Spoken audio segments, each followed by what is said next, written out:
Keeping Up with Jones, the Lonnie Jones podcast adventure. I am your host, Lonnie Jones. My wife Jackie and I moved to the city of Huntsville in 1986 for me to be a youth and family minister. I have been a minister since 1980. I have served in this community as a police chaplain assigned to a SWAT team since 1992, and I've been in private practice as a licensed professional counselor since 1998. I'm also an adventure educator and an avid outdoorsman.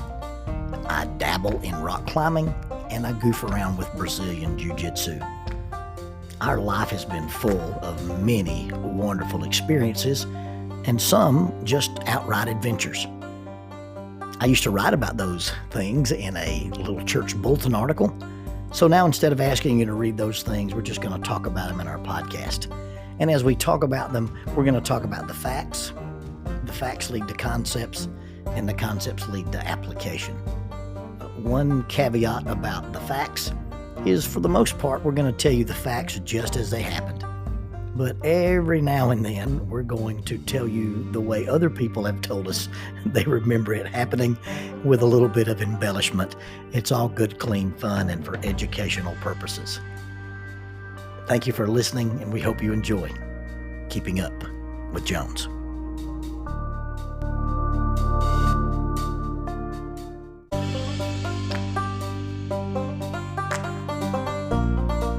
TKM Incorporated in Moss, Tennessee is a construction company that specializes in erosion control, seeding, and soil, hydroseeding, hydromulch, minor excavation, and silt fence.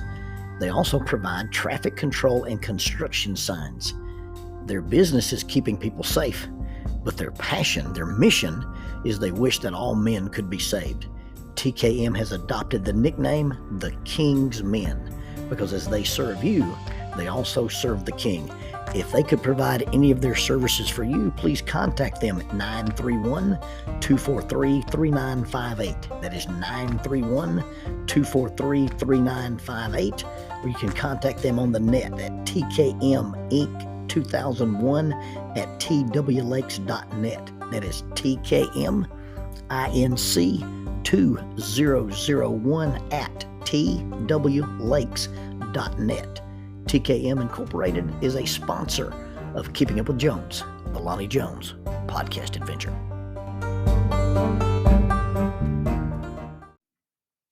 Faulkner University announces a 60% tuition discount for members of the Church of Christ. Now, there are some guidelines. This 60% tuition reduction is applicable to adult undergraduate Bible degrees or graduate Bible degrees from the Curley Graduate School of Theology in the VP Black College of Biblical Studies. You must satisfy all admission requirements and maintain satisfactory academic progress. You must remain continuously enrolled, including summers, until the completion of the degree. You must provide a letter from an elder or minister, preferably on church letterhead, verifying that you're an active member of a Church of Christ congregation prior to your initial enrollment. This offer applies to adult undergraduate degrees such as biblical studies, youth and family ministry tracks, and it also includes graduate degrees. And those are the Master of Arts in Biblical Studies, the Master of Arts in Family Life Ministry, or a Master of Theology, and it also applies to the PhD in Biblical Studies.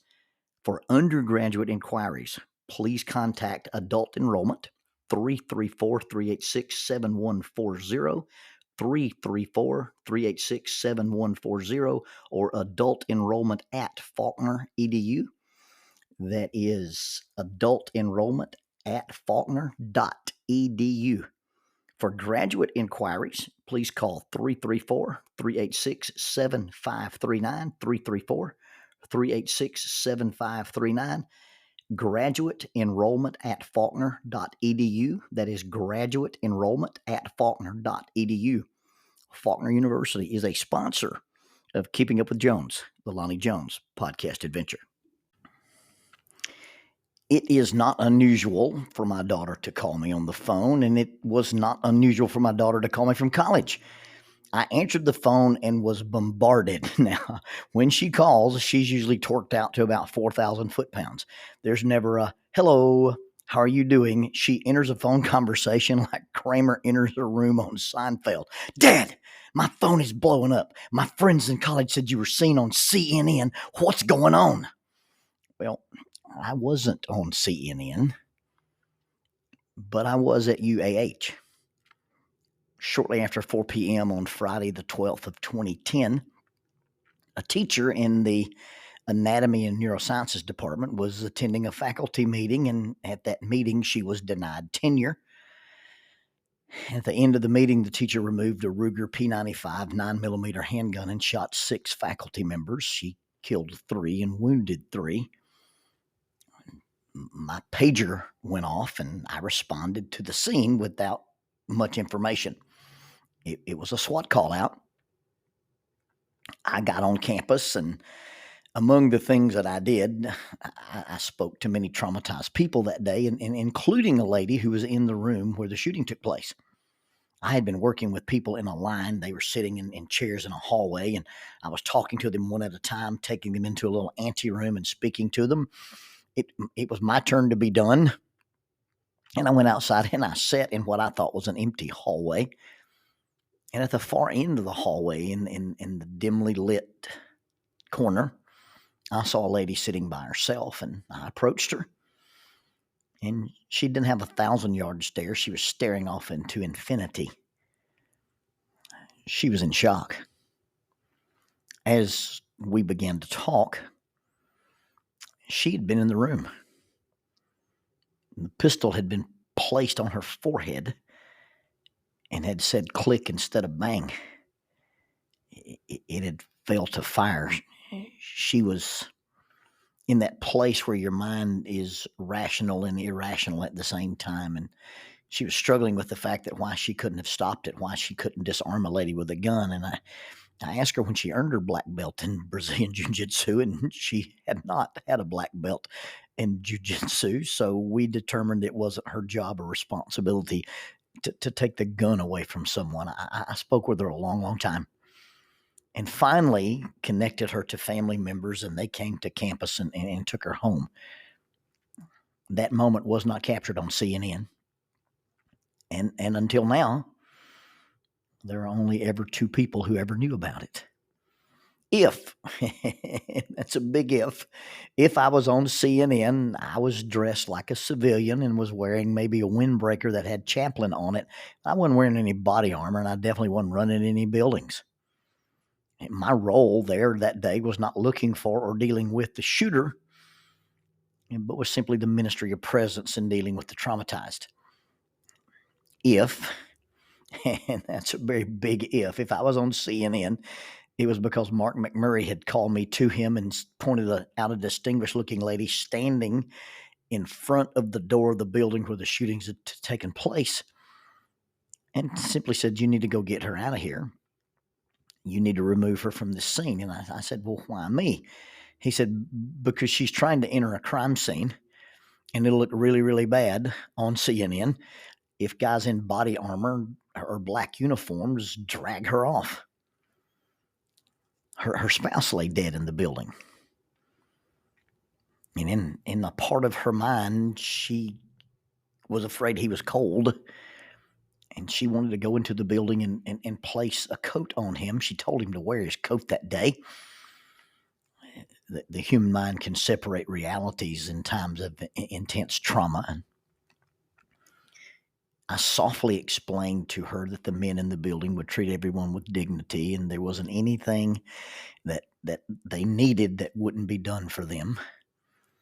And I gently placed my hand on her elbow and, speaking in a very low tone, began to walk away. My voice was so soft that she had to walk with me in order to hear me. And there, in front of the cameras, surrounded by the people, we left the front entrance of the crime scene. And if the moment was captured on CNN, I assure you it was not broadcast. So how did I end up on CNN? Well, actually, it wasn't me. I wasn't on CNN. It was a guy named Chad Smith.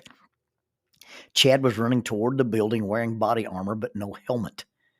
People who have never seen Chad and have only seen me maybe once or twice could easily have made the mistake and quote unquote seen me running across campus toward that building. And that's probably what everyone who saw me saw when they say they saw me on CNN. But I wasn't. Now, before I wasn't on CNN, I had met Chad Smith. I met Chad Smith before he was on CNN. I met Chad Smith before he was a cop and before he was a SWAT cop. We met at a retreat at the Gunnersville Church of Christ at some camp that we'd gone to. I was the guest speaker, and he was one of the students in attendance. I think he was 15 years old. Yeah, I was very young, and he was younger than I was. And since that time, we have become good friends. I have grappled with him. I've trained with him. I played volleyball with him. I've been a guest in his home, and he and Susan have been guests in our home.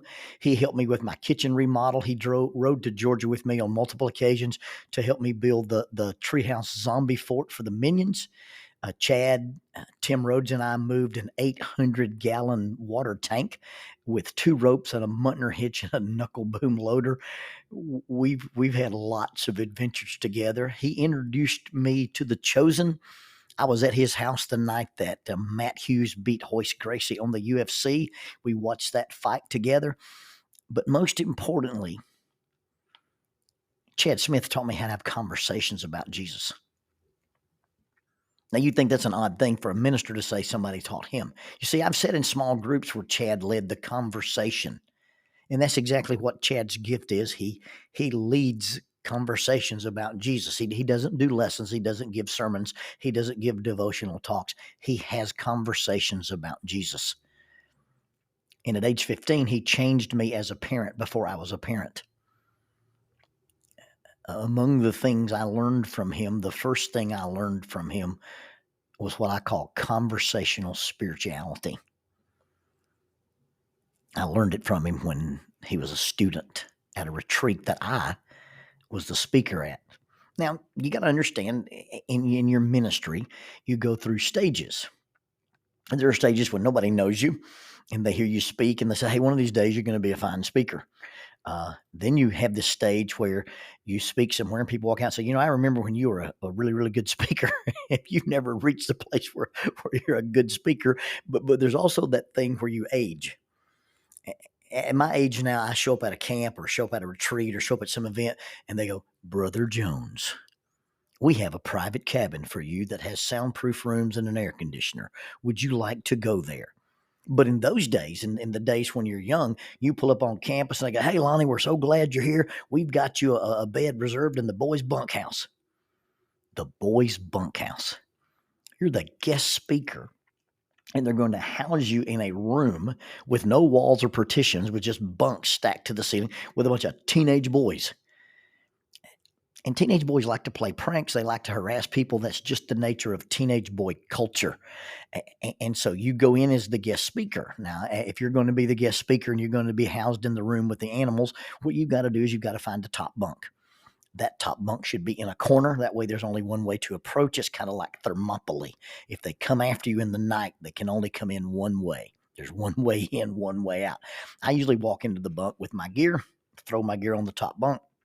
I climb up on the top bunk and start unpacking my gear, dramatically displaying a large knife that I'm not supposed to bring to camp anyway, but I always do. And then you take the knife and you tie it upside down from a rafter in the ceiling. And then you lie down and you raise up and you grab the handle of the knife. And you lie down and you raise up and you grab the handle of the knife. And you do this sufficiently till there's enough boys looking at you. And then you slowly look around the cabin and say, if you boys will be quiet, I probably won't have a flashback tonight. And then you lie down and you go to sleep and nobody says a word. So I'm on the top bunk, having gone through the knife flashback ritual. The lights are out. It's well past midnight, and I hear this voice. Hey, Lonzo. It's a trap. If you look over the edge of the bed, something will reach up and grab you, just like sleeping at home with your feet uncovered. You don't want the thing under the bed to grab you. But I'm laying there in the dark, and I hear, Lonzo. So I respond with, what? And it's this young man, Chad Smith. And Chad says, I need to ask you something. So I leaned cautiously over the edge of the bunk and I asked him what it was he needed to ask me at 1 a.m. in the morning. And he simply said, I usually ask people what their favorite Bible verse is, and I forgot to ask you. And I crawled off the bunk and I sat down on the concrete floor with a little bit of dirt on it, and I turned on my flashlight. And I said, well, it kind of depends on the stage of life I'm in, kind of depends on what's going on. But at this point in time, this is my favorite verse. And he told me his and why. And then lights came on, flashlights. And a group of boys gathered and sat on a dirt concrete floor and began to talk about the Bible with the same comfortableness, with the same ease that somebody would talk about NASCAR or baseball. And we just had a conversation about spirituality. And so many times I think in the religious world, we have confrontational spirituality, but we don't have conversational spirituality. And conversational spirituality is just this moment I had with this young 15-year-old where he simply asked me a question, and it wasn't a theological question. It was just simply a personal question. Moses would tell the children of Israel in what we call the Shema, Hear, O Israel. He would say, you put this in your heart. And once it's in your heart, you impress it on your children. Now, here's how you impress it on your children. You talk about these things when you sit at home, when you walk on the road, when you go to bed, when you get up. You bind them as symbols on your hands and on your foreheads. You write them on the doorpost and the door frames of your house and on your gates. Conversational spirituality is when you have this organic movement in your house where you talk about the things that are important. And I see this in lots of houses, and it's not just about biblical stuff. I see discussions about integrity and patriotism and responsibility and respect and being a good dad and being a good husband.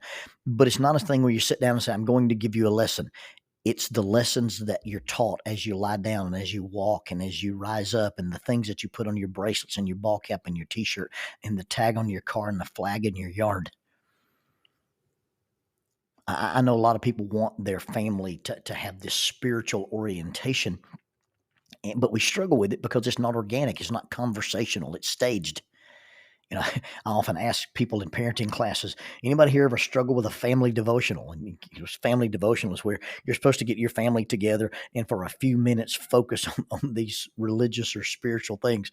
Well, a family devo ends up looking like a miniature church service. The family gathers around the hearth, and mom is sitting there, and Johnny's sitting there, and Susie's sitting there, and dad stands up and says, well, welcome to family devo. And I guess, maybe we should make some announcements. The dog needs to be fed, and probably the trash should be emptied in the foyer. And then maybe we should move to prayer request. Johnny will be in need of prayers if his algebra grade doesn't pick up. And then all of a sudden, we think that having a family devotional is having a miniature church service, and it's not a miniature church service. Moses didn't tell these people to go home and recreate tabernacle in their house. Moses says you make it organic. It's conversational. You're sitting down, you talk about this stuff. Why? It's on your heart.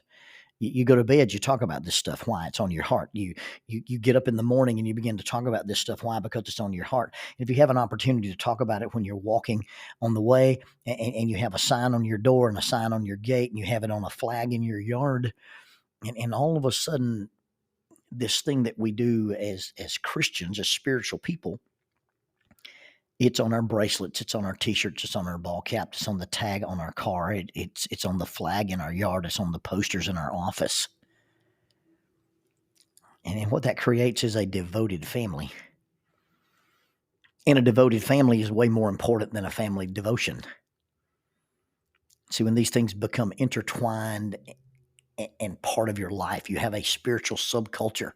You don't have this compartmentalization where church is this thing we do on Sundays or Wednesdays.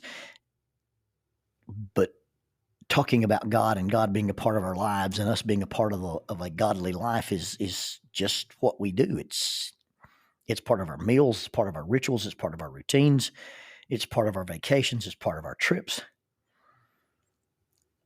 You put on your t-shirt, on your ball cap, on your bracelet, on your mailbox, on the flag in your yard, the tag on your car, when you're sitting down, when you're going to bed, when you're getting up, when you're driving to school. Now, I like to pray with my family. We've had family prayers, and we pray at our meals, and sometimes we have dedicated times where we would sit down and pray about important things. But you know what's more important than that is, rather than having family prayers, having a family of prayers. And you notice prayer, P-R-A-Y-E-R, and prayer, P-R-A-Y-E-R, it's spelled exactly the same way. But someone who says a prayer, listens to a prayer, participates in a prayer, versus a person who is a prayer, one who prays, that's way, way different. You see, you just put this poster on the wall. You put a whiteboard on your fridge. You take a piece of paper and you laminate it, and then you can write on it in a Sharpie marker, and you can change it and erase it with nail polish remover. And you just simply say, hey, when you guys pray this week, I've got this meeting at work I want you to pray about.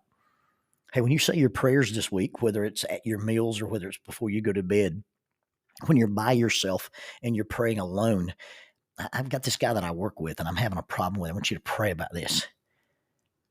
And you just put a poster up. You just put a sign up. You put a whiteboard up, and you have Mom and Dad and Johnny and Susie, and Dad writes on his list, this is what I want you to pray about.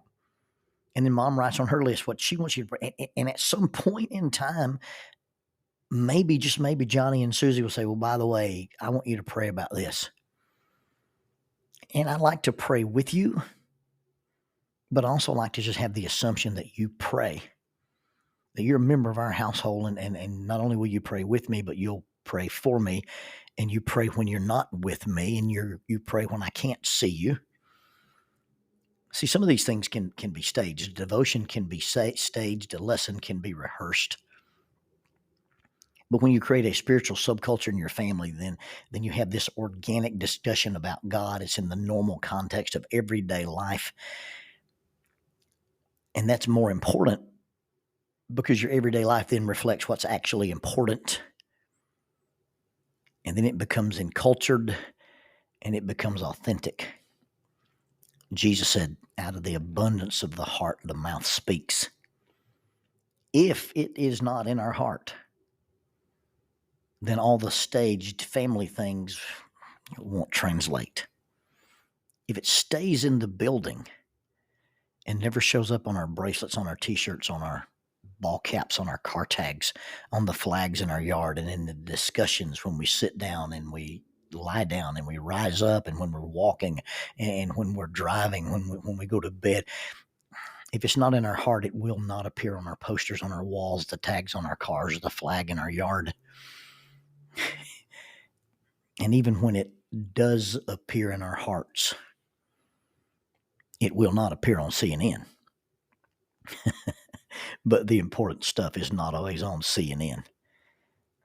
It's what's on your heart that gets broadcast.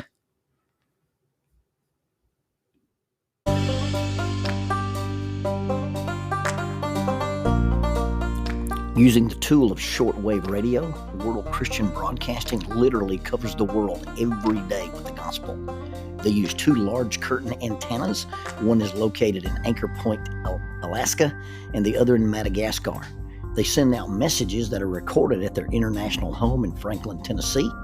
They make available 40 hours of broadcast every day.